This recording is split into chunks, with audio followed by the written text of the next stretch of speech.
Hello students, welcome back to my channel Shubham lecturer. Student, अगर आप 12th में हैं और आपको 4 अप्रैल को बायोलॉजी का पेपर देना है तो ये वीडियो आपके लिए बहुत ही ज्यादा इंपॉर्टेंट है।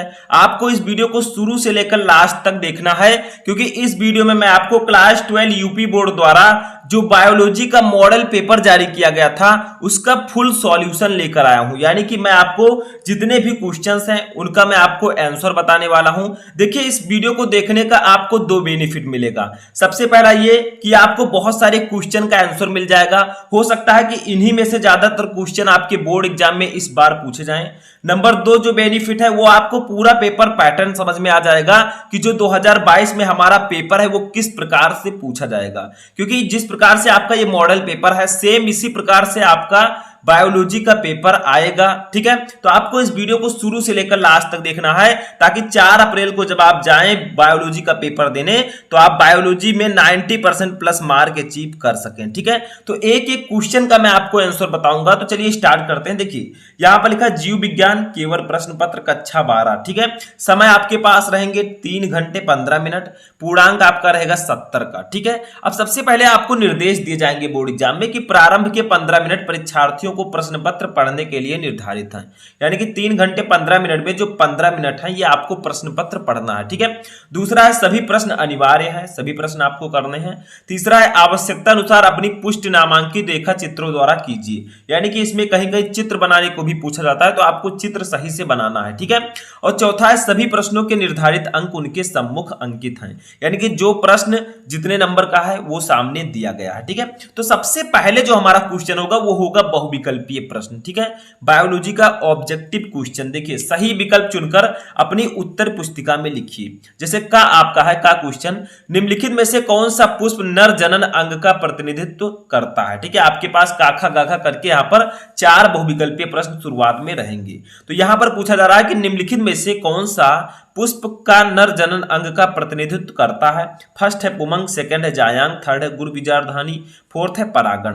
तो देखिए, जो पुमंग है ये जो है पुष्प का नर जनन अंग का प्रतिनिधित्व करता है, यानी कि ये नर जनन अंग के रूप में होता है। जो जायांग है ये मादा जननांग है। ठीक है, तो ऐसे ही आपको समझना है। परागण जो है एक क्रिया है, आपको पता होगा पॉलिनेशन। ठीक है, वायु परागण, कीट परागण कई प्रकार के होते हैं। ठीक है, तो यहां पर जो पुमंग है ये पुष्प नर जननांग का प्रतिनिधित्व करता है। ऐसे खा वाला देखिए, मनुष्य में संतान का लिंग निर्धारण होता है। यानी कि मनुष्यों में जो संतान होते हैं उनका लिंग निर्धारण किसके माप से होता है।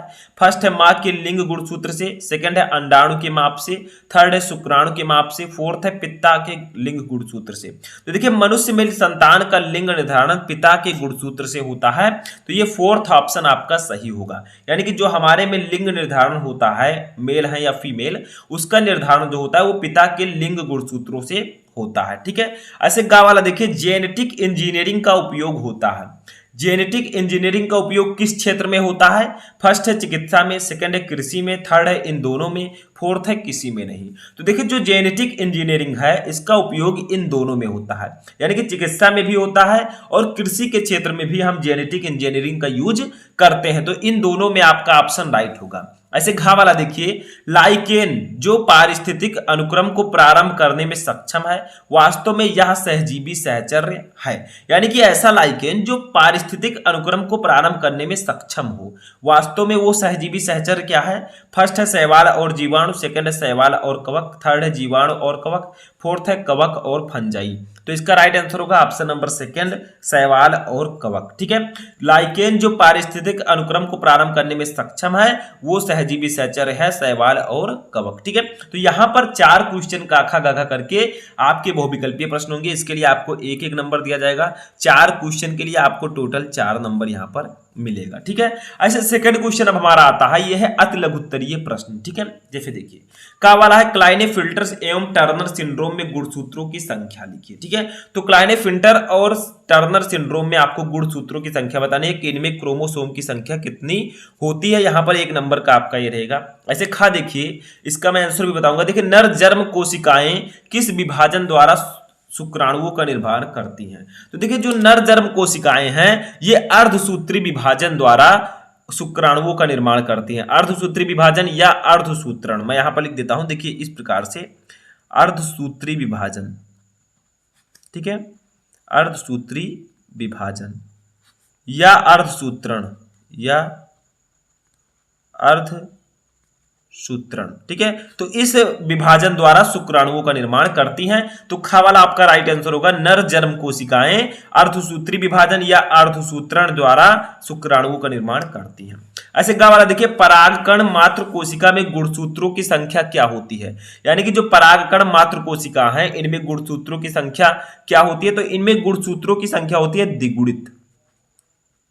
द्विगुणित, ठीक है, इसको हम लोग लिखते हैं 2n। द्विगुणित का मतलब 2n।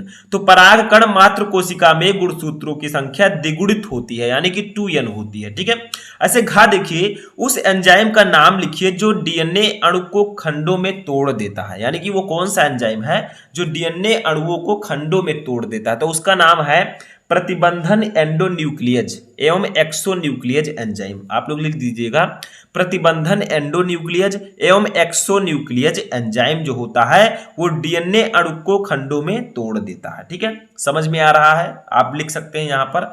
ऐसे देखिए, अंगा नंबर क्वेश्चन है, कार्बन डाइऑक्साइड का स्थिरीकरण करने के कारण पौधों को क्या कहते हैं? तो देखिए, जो कार्बन डाइऑक्साइड का स्थिरीकरण करते हैं उन पौधों को हम कहते हैं स्वापोषक। ठीक है, स्वापोषक, जो खुद का पोषण कर सकें। ठीक है, स्वापोषक लिखिएगा। तो कार्बन डाइऑक्साइड का स्थिरीकरण करने के कारण पौधों को स्वापोषक कहते हैं। तो क्या के स्थान पर स्वापोषक रहेगा? ठीक है, तो ये आपके यहां पर काखा गाघा अंगा करके 5 क्वेश्चन अति लघु उत्तरीय रहेंगे। एक क्वेश्चन के लिए आपको 1 नंबर, 5 क्वेश्चन के लिए 5 नंबर मिलेगा। समझ में आ रहा है? बहुत ही सिंपल है। ठीक है, अब यहां पर हम आते हैं लघु उत्तरीय प्रश्नों पर। इसका मैं आपको आंसर नहीं बताऊंगा क्योंकि इसके प्रश्न का आंसर बहुत ही बड़ा होता है। ठीक है, वो मैंने यहां पर नहीं लिखा है, आगे मैं आपको सॉल्यूशन भी दूंगा। तो देखिए, लघु उत्तरीय प्रश्न हमारा है, ये 2-2 नंबर के क्वेश्चंस होंगे। जैसे देखिए, कहा है पक्षियों में लिंग निर्धारण को स्पष्ट कीजिए, यानी कि पक्षियों में लिंग निर्धारण कैसे होता है। ठीक है, ये सब मैं आपको बता चुका हूं। तो 2-2 नंबर वाले क्वेश्चंस हैं। ठीक है, इसमें आपको ऑप्शन भी देखने को नहीं मिलेंगे कि 5 में से आपको 3 करना है, 5 में से 4, ऐसा कुछ नहीं है। खा देखिए, वाटसन तथा क्रिक द्वारा प्रस्तुत डीएनए के द्विकुंडलित मॉडल का स्वच्छ नामांकित चित्र बनाइए। देखिए, बायोलॉजी में अगर चित्र ना आए ऐसा हो ही नहीं सकता, चित्र बनाने को आता है। ठीक है, तो वाटसन तथा क्रिक द्वारा प्रस्तुत डीएनए के द्विकुंडलित मॉडल का स्वच्छ चित्र बनाइए, ये आपको बनाना है। ठीक है, 2 नंबर इसके लिए आपको मिलेगा। गाह प्रतिरक्षा क्या है? What is immunity? प्रतिरक्षा क्या होता है? ठीक है, तो ये आपको बताना, जो हमारी रोग प्रतिरोधक क्षमता होती है, रोग से लड़ने की क्षमता होती है। ठीक है, वो आपको बताना है। घा है आर्किड पौधा आम के पेड़ की शाखा पर उग रहा है। आर्किड और आम के पेड़ के बीच पारस्परिक क्रिया को आप कैसे स्पष्ट करेंगे? ठीक है, ये क्वेश्चन है। अंगा है जैविक अनुक्रिया के तरीकों का स्वच्छ आरेखीय निरूपण दर्शाइए। ठीक है, तो 2-2 नंबर के यहाँ पर हमारे 5 क्वेश्चन रहेंगे। एक क्वेश्चन के 2 नंबर, टोटल आपका 10 नंबर का ये क्वेश्चन होगा। ठीक है, अभी लघु उत्तरीय हमसे और पूछा जाएगा, चलिए उसको भी देखते हैं। तो देखिए, आपके बायोलॉजी के पेपर में ज्यादातर लघु उत्तरीय प्रश्न ही हैं। ठीक है, आपको सिर्फ समझना है, ज्यादातर नंबरिंग जो है वो लघु उत्तरीय प्रश्नों का ही होगा। तो आप लोग लघु उत्तरीय प्रश्नों को ज्यादा से ज्यादा तैयार करके जाइएगा। आप देखिए, जो चौथा क्वेश्चन है ये भी लघु उत्तरीय प्रश्न है, लेकिन ये 3-3 नंबर वाले हैं। इसमें काखा गाखा करके 4 क्वेश्चन रहेंगे। जैसे देखिए, लघु बीजाणुधानी तथा गुरु बीजाणुधानी के बीच कोई 3 अंतर स्पष्ट कीजिए।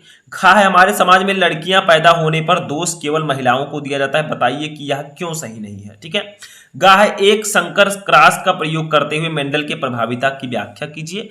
घा है डीएनए कुंडलिनी की कौन सी विशेषता ने वाटसन व क्रिक को डीएनए प्रतिकृति के सेमी कंजर्वेटिव रूप को कल्पित करने में सहयोग किया, इसकी व्याख्या कीजिए। तो यहाँ पर 3-3 नंबर आपको एक एक क्वेश्चन के लिए मिलेंगे। 4 क्वेश्चन लेंगे, आपको 12 नंबर यहाँ पर मिल जाएगा। ठीक है, अब जो 5वें का का है, काखा गाघा करके, इसमें भी क्वेश्चन है, वो भी लघु उत्तरीय ही है, 3-3 नंबर वाले। ठीक है, तो 3-3 नंबर वाले लघु उत्तरीय बहुत सारे क्वेश्चन आपके इसमें आएंगे। जैसे देखिए, मलेरिया परजीवी के जीवन चक्र का स्वच्छ नामांकित चित्र बनाइए। मानव स्वास्थ्य एवं रोग चैप्टर का एक क्वेश्चन है, जो मलेरिया परजीवी है इसके जीवन चक्र का स्वच्छ नामांकित चित्र आपको बनाना है। खा है जैविकी जीव विज्ञान के अध्ययन ने संक्रामक रोगों को नियंत्रित करने में किस प्रकार हमारी सहायता की है। घा है जैव उर्वरक किस प्रकार से मृदा की उर्वरता को बढ़ाते हैं। घा है बैक्यूलोवायरेसिस क्या है। ठीक है, तो यहाँ पर 4 क्वेश्चन रहेंगे, 3-3 नंबर के, 12 नंबर आपको इसके लिए भी मिलेगा। अब देखिए, फिर लघु उत्तरीय प्रश्न आ गया, बहुत सारे लघु उत्तरीय प्रश्न आएंगे। यहाँ पर देखिए 6 का ये भी आपका लघु उत्तरीय है। निम्नलिखित पर टिप्पणी कीजिए। पीसीआर प्रतिबंध एंजाइम, ठीक है, आपको टिप्पणी करना है। खा है जैव प्रौद्योगिकी का कृषि क्षेत्र में क्या उपयोग है। गा है पारजीव जंतु, परजीवी जंतु से आप क्या समझते हैं, कोई एक उदाहरण दीजिए। घ है निम्नलिखित में अंतर कीजिए, शीत निष्क्रियता और ग्रीष्म निष्क्रियता और बायोस्मी और अंतरोस्मी। ठीक है, इसमें आपको अंतर स्पष्ट करना है। यहाँ पर 4 क्वेश्चन है काखा का करके, एक क्वेश्चन के लिए आपको 3 नंबर, टोटल 12 नंबर इसके लिए भी आपको मिलेगा। ठीक है, तो ऐसे ही 3-3 नंबर वाले बहुत सारे लघु उत्तरीय प्रश्न आपको दिए जाएंगे।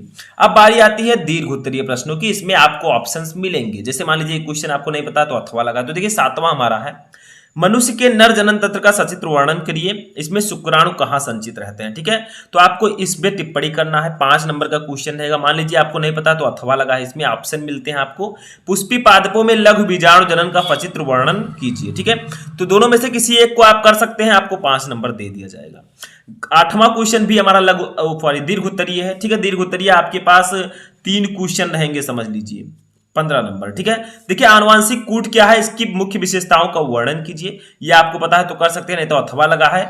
मेंडल का लक्षणों के पृथक्करण का नियम क्या है, चेकर बोर्ड द्वारा आरेखीय निरूपण सहित वर्णन कीजिए। इसे युग्मकों की शुद्धता का नियम क्यों कहते हैं। ये 5 नंबर। ठीक है, तो जो अथवा लगा है आप ऊपर वाला कीजिए, नीचे वाला एक ही आपको करना है। 9वां हमारा है, अनुकूलन को परिभाषित कीजिए, उदाहरण सहित वर्णन कीजिए। अथवा लगा है, किसी भौगोलिक क्षेत्र में जाति क्षति के मुख्य कारण क्या है।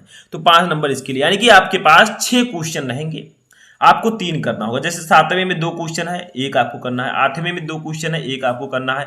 9वें में 2 क्वेश्चन है, एक आपको करना है। ऐसा आपको नहीं करना है कि ये 3 क्वेश्चन 6 क्वेश्चन है, हम इनमें से किसी 3 को कर दें, ऐसा नहीं। 7वें का 2 है तो एक कर जरूर करना है। ठीक है, तो यहाँ पर आपको 3 विस्तृत उत्तरीय प्रश्नों यानी कि दीर्घ उत्तरीय प्रश्नों को करना है। एक क्वेश्चन के लिए 5 नंबर, 15 नंबर इसके लिए भी आपका निर्धारित है। टोटल जो है आपका पेपर होगा 70 नंबर, यहाँ पर 70 मार्क्स का होगा। आई होप कि आपको पूरा पेपर पैटर्न समझ में आ चुका होगा। इस वीडियो को देखने के बाद आपको ये तो पता चल गया कि जो 12th बायोलॉजी है इसमें लघु उत्तरीय प्रश्न ज्यादातर पूछे जाते हैं, तो उनको आपको ज्यादा से ज्यादा पढ़ना है, क्योंकि लघु उत्तरीय प्रश्न बहुत सारे आपके एग्जाम में आएंगे। ठीक है, सबसे ज्यादा नंबरिंग उसी की होती है। तो पूरा पेपर पैटर्न आपको समझ में आ चुका होगा। जो क्वेश्चन का आंसर मैंने बताया वो भी आपको समझ में आ चुका होगा। कैसा लगा आपको वीडियो, कमेंट बॉक्स में बताएं। हम मिलेंगे नेक्स्ट वीडियो में नेक्स्ट टॉपिक के साथ। तब तक आप लोग अपनी तैयारी करते रहें, और किसी भी टॉपिक में क्वेरी है तो कमेंट करके बताएं।